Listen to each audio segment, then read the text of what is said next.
Hello, teachers and leaders. I hope you're getting ready and excited for back to school time. Some of you probably already started this week, but if not, you're going to be starting in the next couple of weeks, and this video is for you.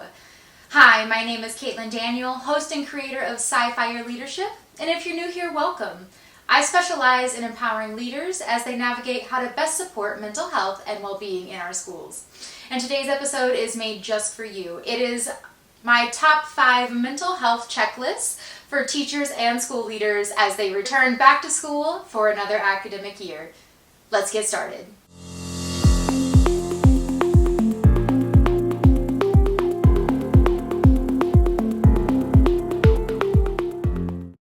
I feel like this time of year we always give people lots of checklists, especially if you're a new or returning educator or principal, district leader. You probably got tons of checklists to go through all the time. Whether or not you have the supplies and resources that you need, names on your roster, attendance sheets, grading systems, everything, all the way down to the functional parts of what keeps our classrooms and school systems operational. But what about our mental health checklist? I know if you're like me, sometimes your mental health can take a back burner when you have so much on your plate. And as the school year progresses and more gets added to our plate, sometimes our mental health gets pushed way down on the list of our priorities. And it's something that we don't think about until it's too late. That being said, as you're getting ready for back to school this year, make sure to put mental health as one of your top priorities. So here are my top 5 items that you need on your mental health checklist to get started on the right foot this year, and hopefully to keep you mentally healthy and strong as you persist throughout the rest of the academic year. Item number 1 on our mental health checklist is to create a routine. Now, if you work in education, you might say, I stick to routines all the day, my whole life is a schedule all day, every day. I'm not talking about your school schedule, although while that is important, I'm more talking about routines for your mornings and your evenings. You know, a good morning routine really sets ourselves up mentally and physically for the long school day ahead. And having a solid morning routine can leave you feeling energetic and excited to get started for your day. For example, a morning routine can include moving your body in some way, enjoying that nice cup of coffee, talking with a loved one, listening to music on the way to work, and the routine to get ready in the morning. Many of us have a morning routine that we stick to almost every day. But you know what's also important? Having an evening routine. What's your day like once you get off work? Once you're no longer in the classroom? If you're like me, when I was teaching in the classroom, I would get home and I would not have a routine. I would find myself tired, eating junk food, and if I wasn't grading papers, I was just watching TV. But not the good kind of TV, just mindlessly watching television. And I would do that until I went to bed. And while that can sometimes be a fun activity to do, I've learned over the years by having a solid evening routine can help you transition from feeling like your brain is still active and on in terms of work-related stress and issues and activities you need to do for work versus being home with yourself, your pets, and your loved ones. Having a great evening routine can help you shake off the anxieties of the workplace and leave them there. The next item on our mental health checklist is to have realistic expectations. It's important for your mental health to have realistic expectations for the workplace. As someone who's worked in the field of education for 10 years, I know what it's like to get swept into overdoing it for our students and our colleagues. Often we want to do everything possible we can to make sure our students and staff's experience is the best that it can be, especially the experience for our students. But with that being said, make sure you have realistic expectations about your capacity for the school year. One of the best pieces of advice I ever received was when I first started working as a theater teacher and director. And it was from an experienced theater teacher and director who was also working at the district, but they had about 10 plus years experience already. And they said to me, don't try to do everything that their department does. Don't try to do everything. Because since you're just getting started, make sure to get the basics down, and then that next year and every year following, do one new thing. One new thing.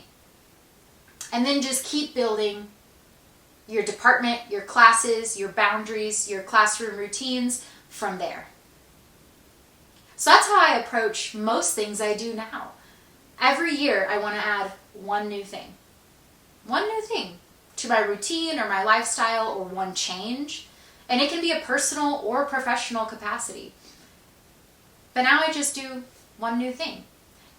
And then it doesn't seem so overwhelming to do everything. So if you find yourself getting caught up in the expectations of needing to be way up here, but you feel like your energy and capacity are down here, meet yourself where you're at. Get your basics down this year. Get your bearings. Only focus on what you need to get through this academic year and be the best version that you can for your students and their learning. And then next year, try to do that one new thing. You don't have to do everything. You just have to do enough. All right, item number 3 on our mental health checklist is to make sure you have some de-stressing activities in your back pocket.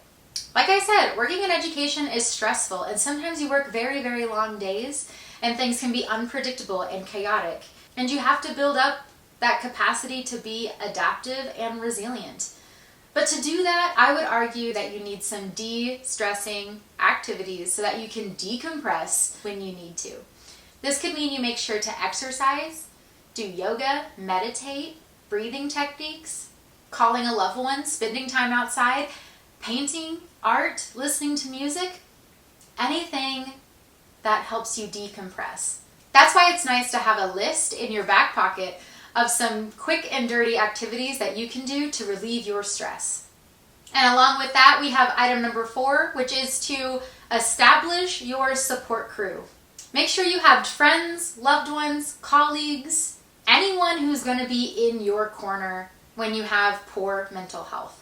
Make sure that those people are going to be someone that you can call when you need support, and those that can give you understanding, love, and empathy, even if they might not understand exactly what you're going through. Having a solid support crew is a real game changer when it comes to our mental health. It is often the largest factor in whether or not someone seeks help when they need it. So make sure to prioritize creating a support system that supports you. And lastly, item number 5 is to set and hold workplace boundaries. Boundaries can be a touchy or tricky subject.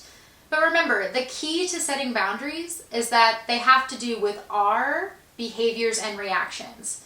Boundaries are not something that we can put onto other people. So if you tell someone, I'm not going to answer emails after 5 p.m., that behavior, right, is focused on you. You're not going to answer emails after 5 p.m. But someone can email you after 5 p.m. and they're welcome to. You're just not going to check it. So a boundary is something that you're going to put in place for your own mental health benefit. And boundaries can be tricky, especially when we work in education, because we have students, colleagues, and parents that rely on us. However, with that being said, make sure you prioritize your own mental health this year by having some key boundaries set in place that you know will benefit you and make your job a little bit easier. All right, if you'd like to see more educational mental health content for school leadership, please subscribe to our amazing channel on YouTube. We have videos releasing every week. Until next time, happy practicing, prioritize your mental health, and take care.